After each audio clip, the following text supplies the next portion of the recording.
잠언을 계속 읽으면서 말에 관한 교훈을 우리에게 참 많이 주고 있다라는 생각을 갖게 돼요. 말에 관한 교훈을 이렇게 읽고 묵상하고 있지만 하나님이 원하시는 그런 말을 한다라는 건 참 어려운 일이다라는 생각이 들어요. 주일에도 제가 이 하나님을 경외하는 언어 생활에 대한 설교를 했지만 계속 이 말은 어렵다라는 생각이 들어요.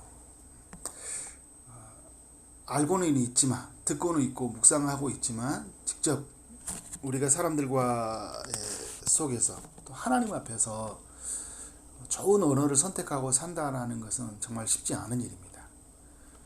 그제 같이 제자 훈련한 분이 그런 표현을 써요. 우리가 이성적으로 보면 이런 말 하면 안 된다는 걸 알죠. 근데 우리가 감정의 지배를 받기 때문에 어떻게 해요? 화가 나면, 또 속상하면, 마음대로 안 되면, 불안하면 그냥 내 속에서 하고 싶지 않는 언어들이 나와요. 이성적으로, 감정적으로 또 잘 컨트롤을 해도요, 이 때에 맞는 말을 한다라는 거, 다른 사람들을 살리는 말을 한다는 거 쉽지 않다. 그래서 우리 하나님의 사람들은 이제 신약에 와서 우리가 내릴 수 있는 결론은 뭐냐면, 하나님 말씀이 우리 안에서 풍성히 거해서요, 그러니까 성령을 통해서 풍성히 거해서 성령의 그 충만한 말을 해야 된다라는 거죠.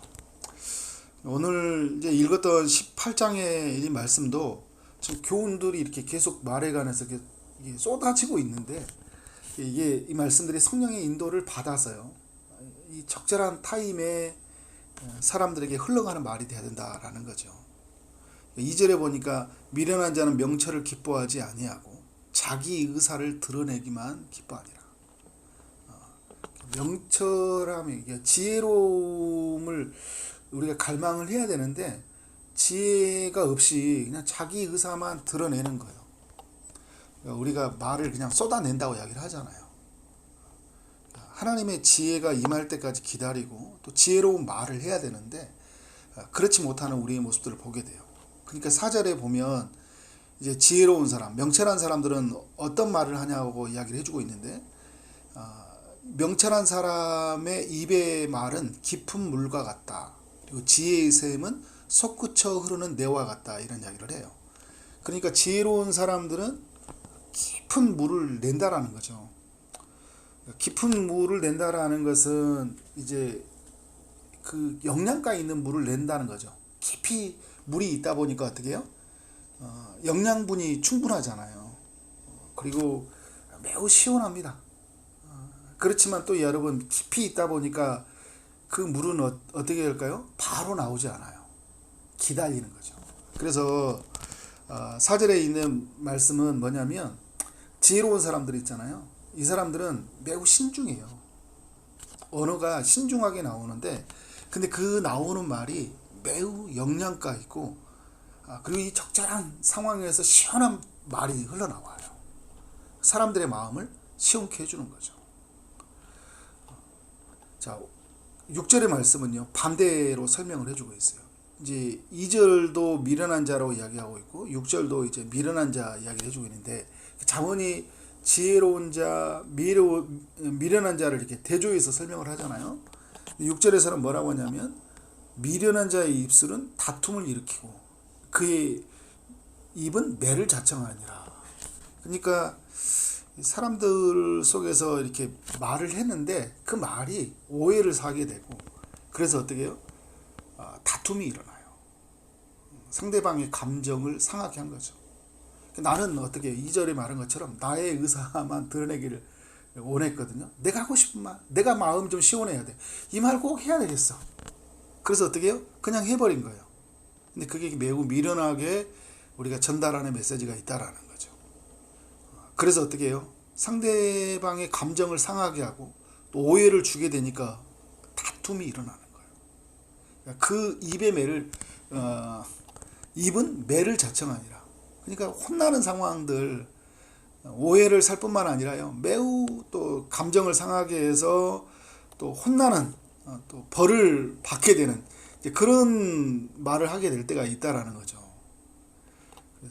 그래서 여러분, 우리가 좀 지혜로워져야 되는데 하나님의 지혜가 임하려면 어떻게 할까요? 하나님 말씀이 제가 처음에 말했던 것처럼 풍성히 거하고 성령이 내 안에 때에 맞는 말을 할 수 있도록, 하나님의 마음이 내 안에 이입이 되어서 하나님의 뜻하시는 그 언어들을 사용할 수 있도록 우리가 그렇게 돼야 되겠죠. 7절에 보니까 미련한 자의 입은 그의 멸망이 된다. 다툼을 일으키고 매를 자청하고 멸망이 되고요. 그리고 그의 입술은 그의 영혼의 그물이 되니라 이야기하고 있어요. 고기가 그물에 걸려들듯이 자기 말이 그물에 걸려들어요. 그래서 그것을 얼매어 버리는 때가 굉장히 많이 있습니다. 말하고 난 다음부터는 이제는 내가 말은 내가 선택을 했지만 말하고 난 다음부터는 어떻게 그 말이 나를 지배하거든요. 그래서 그 말한 것 때문에 주워 담을 수도 없고 책임을 져야 되는데 책임질 수 있는 상황은 안 되고 어떻게 하는 거예요. 그래서 계속 나를 얼매어 버리는 거예요. 그물이 되어 버리는 거죠. 그래서 이제 6절과 7절은 굉장히 우리에게 이 언어가 우리에게 어떤 것들을 파괴시키는지 어려움을 주는지를 설명해 주면서 어떻게 해요? 말을 제어해야 된다라는 걸 알려주고 있는 거죠. 자, 8절도 보니까 제가 주일에도 좀 나눴던 말씀인데, 남의 말을 하기를 좋아하는 자의 말은, 그죠? 남의 말 좋아하는 사람들이죠. 별식과 같아서 뱃속 깊은 데로 내려가니라. 별식은 어떻게 해요? 맛있잖아요, 그죠? 허기를 만족시켜 주는 거예요. 먹고 싶을 때 이 별식, 이렇게 특별한 음식을 먹었을 때 얼마나 기쁨이 있어요. 남의 말 하는 것들은요, 뭔가 이렇게 주는 기쁨이 있다니까요. 뒷담화하고, 그죠? 한담하고 하는 이야기들 보면 어떻게 마음에 그런 뭔가 이렇게 주는 기쁨들 있잖아요. 그런데 여러분, 이게 결국은 우리가 그 6절과 7절의 말씀처럼 다툼을 일으키고 매를 자청하고 또 멸망이 되고 이제 그물이 되어버릴 때가 굉장히 많이 있죠. 그래서 어떻게 해야 돼요?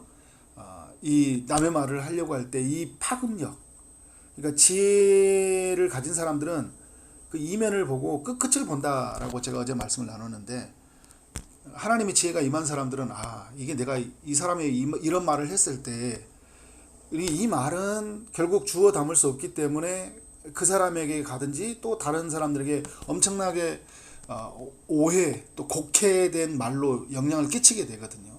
엄청난 파장을 일으켜요. 그래서 그걸 보게 되니까 어떻게 하는 거예요? 미리 보니까 하지 말아야 되겠다. 그런데 어떻게 해요? 별식과 같다라는 거예요.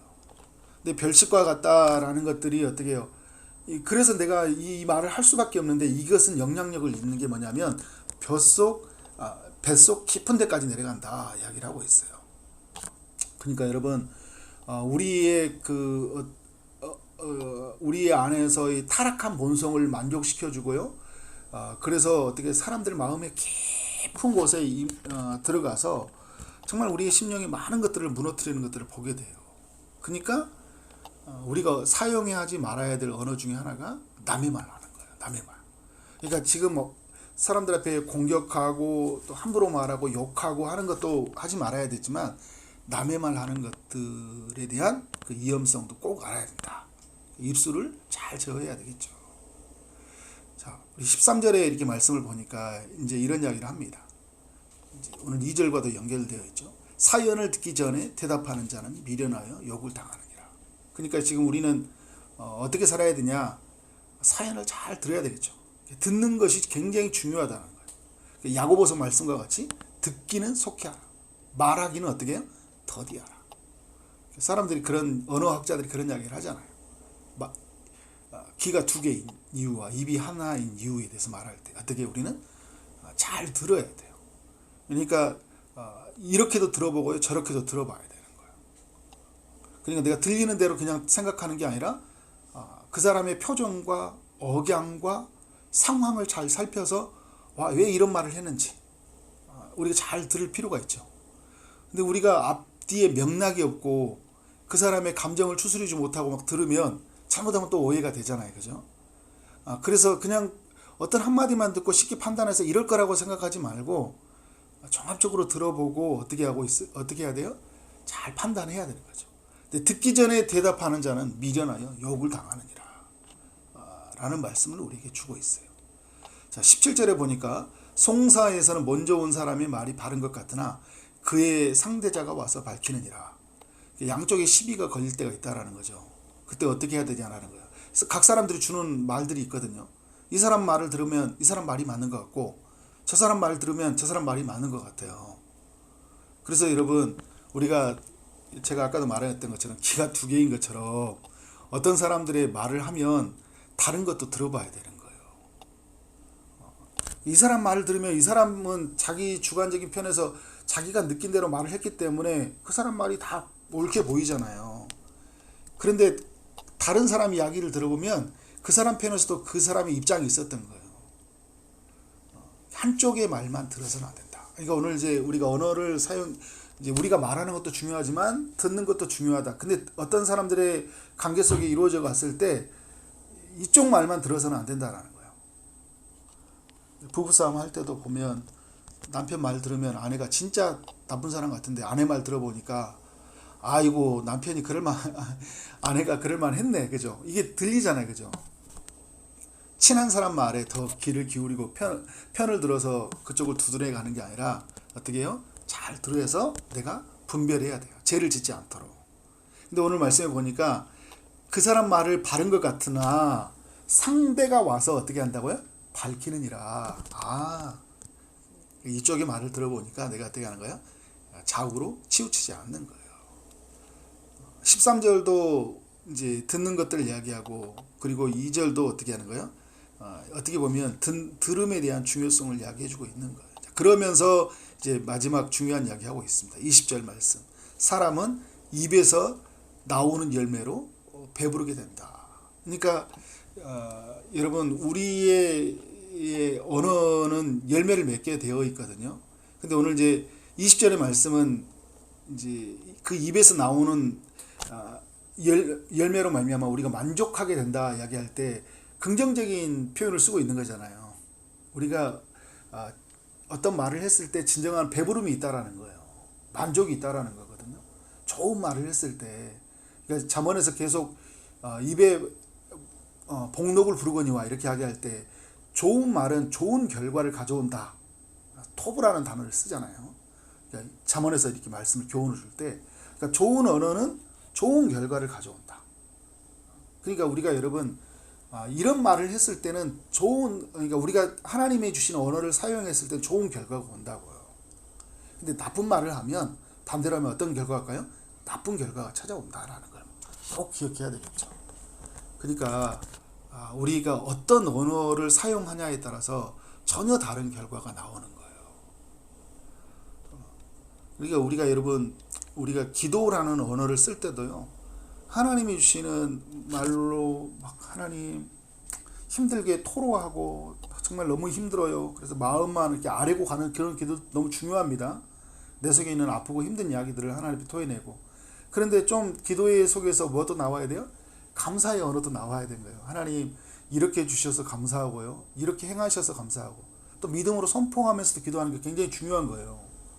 근데 우리가 막 기도할 때 보면 하나님 저 사람 때문에 힘들어 죽겠어요. 돈 없어서 힘들어 죽겠어요. 너무 힘들어요. 이런 이야기 기도하면 이게 나쁘다는 건 아닌데 이런 기도로 갔을 때 어떻게 해요? 사람이 막 기도 끝나고 나면 마음 하나님의 주신 이론은 누리지만 왠지 마음의 사람에 보면 우울해요. 걱정을 또 쏟아내고 가는데 또 다시 담고 가는 것 같은 거야. 하나님이 그래도 어떻게 해요? 행하셨던 일들을 감사하고 또 그러면서 마지막에는 믿음으로 선포하고 그래도 하나님 어려움 중에도 하나님이 내게 은혜가 되실 줄 믿습니다. 오늘도 내게 필요한 것들을 허락해 주실 줄 믿습니다. 지금 아무것도 가지고 있는 것 같지 않으나 다 가지신 주님이 내게 필요한 것을 채우실 줄 믿습니다 하고 또 나가는 거예요. 그렇게 이게 하나님 앞에서 쓰는 언어도 어떻게 해요? 좀 그 좋은 언어를 담아서 고백하는 것도 굉장히 중요하다. 자, 21절에 보면 유명한 말씀, 잠언에서 유명한 말씀이에요. 죽고 사는 것이 어디에 달려있다고요? 혀의 힘에 달려있다. 그러니까 여러분 살고 죽는 것들요. 우리가 어떻게 말하냐에 따라서 죽음처럼 힘들게 살기도 하고요. 또 어떤 고백을 따라서 죽는 것 같이 힘든 것 같은데 우리가 살아나는 거예요. 그러니까 믿음의 말을 하라는 거예요. 은혜스러운 말, 은혜스러운 말을 하라는 거예요. 에베소서에 말한 것처럼 소금을 고르게 한 것처럼 은혜스러운 말을 해라. 살리는 말을 해라. 그러니까 혀를 쓰기 좋아하는 자는 혀의 열매를 먹으리라 이야기하잖아요. 그러니까 우리가 어떤 말을 하냐에 따라서 그 열매를 먹게 되는데 우리는 어떤 말을 해야 돼요? 살리는 말을 해야죠. 믿음의 말을 해야 된다고요. 하나님이 주시는 언어들을 사용해야 되는 거예요. 그래서 여러분 처음으로 돌아가 보면 우리에서 그렇기 때문에 우리가 누구의 도움이 절실히 필요한 거예요? 성령의 도움이 절실히 필요한 거예요. 그러니까 예수님이 이 땅에 오셨을 때 우리 여러분 이 인간이 가지고 있는 근본적인 이 마음의 문제들을 해결해 하셨잖아요. 그죠? 이 마음으로부터 죄를 범했으니까.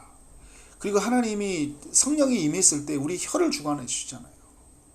바벨탑 사건에서 그들이 어디서부터 죄를 짓기 시작해요? 혀로부터 죄를 시작하잖아요. 우리가 성을 내자. 그죠? 진짜. 근데 하나님의 성령이 임할 때 성령에 붙들리는 입술이 되잖아요. 그죠? 우리는 성령에 붙들려서 하나님이 주신 이 언어들, 하나님이 주신 마음이 담긴 하나님의 계획에 이끌리는 언어들, 말씀에 붙잡히는 말씀에 깊은 뿌리를 두는 언어들 있죠. 그리고 믿음의 뿌리를 두는 언어들을 써야 돼요. 그 뿌리를 두는 언어들. 그런데 우리가 이제 그런 거 상관없는 언어들을 사용하니까 삶이 굉장히 너무나 은혜롭고 너무나 풍성한데 그 언어를 들어보면 아무것도 얻은 사람이 같지 않은 거예요. 아무런 약속도 받지 못하는 사람, 아무런 하나님의 은혜를 누리지 못한 사람 같이 보이는 거예요. 근데 여러분 성령이 이끌려서 믿음의 뿌리를 깊은 뿌리를 두는 언어를 쓰면 주변에 보면 아무것도 없어요. 내 손에도. 그런데 다 가진 사람이란 걸 알 수 있잖아요. 언어의 힘은 매우 중요한 거예요. 그래서 하나님이 원하시는 언어를 따라 오늘 하루 또 우리 인생 전체를 그렇게 살아가기를 주의 이름으로 축원합니다. 아멘.